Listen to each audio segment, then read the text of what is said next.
Uy, matapat na Lakers, may dalang balita para sa iyo. Ngunit mag-subscribe muna sa channel at mag-iwan ng like. Si Rui Hachimura ay naging isang mahalagang elemento sa kamakailang pagbabalik ng Lakers noong nakaraang season.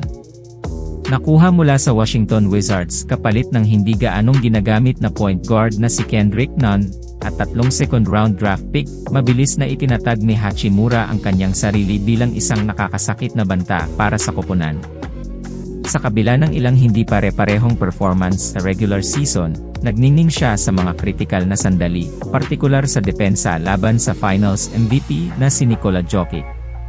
Habang hinuhulaan ng marami si Hachimura bilang potensyal na starter ngayong season, ang mga solidong argumento ay nagmumungkahi na mas magiging mahalaga siya sa Lakers bilang ika-6 na tao.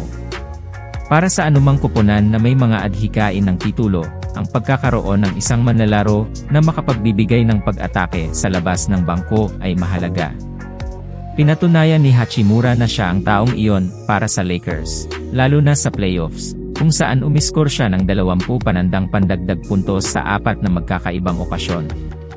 Ginampanan niya ang isang mahalagang papel sa mga laban sa Memphis Grizzlies at Denver Nuggets, na may malaking kontribusyon sa pagpapanatiling mapagkumpitensya ng koponan.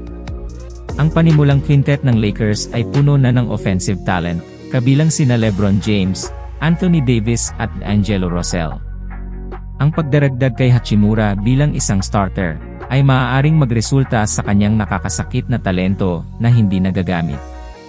Sa pamamagitan ng pananatili sa kanya sa pangalawang unit, magkakaroon ng higit na kalayaan si Hachimura na gampanan ang isang mas kilalang papel sa pagmamarka, isang bagay na tiyak na makikinabang sa ikalawang unit ng Lakers.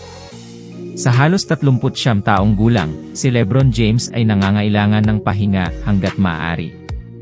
Ang pag-iwas kay Hachimura bilang isang versatile offensive option sa bench, ay maaaring magbigay ng higit na flexibility kay head coach Darvin Ham sa pagpapahinga kay James. Maaari pa ngang payagan ni Hachimura si James na maglaro ng wala pang 30 minuto sa ilang laro, na tumutulong na palawigin ang mahabang buhay at pagiging epektibo ni LeBron sa mga pinakakritikal na yugto ng season at playoffs.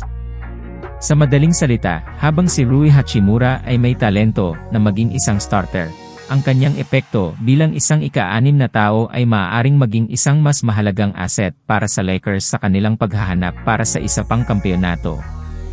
Gayunpaman, pagkatapos ng pagdating ni Christian Wood, at kasama niya ang posibleng pagiging isang manlalaro na magsisimula sa bench, si Coach Darvin Ham ay dapat na nag-iisip na ng kanyang plano na bumuo ng kanyang pag-ikot para sa susunod na season.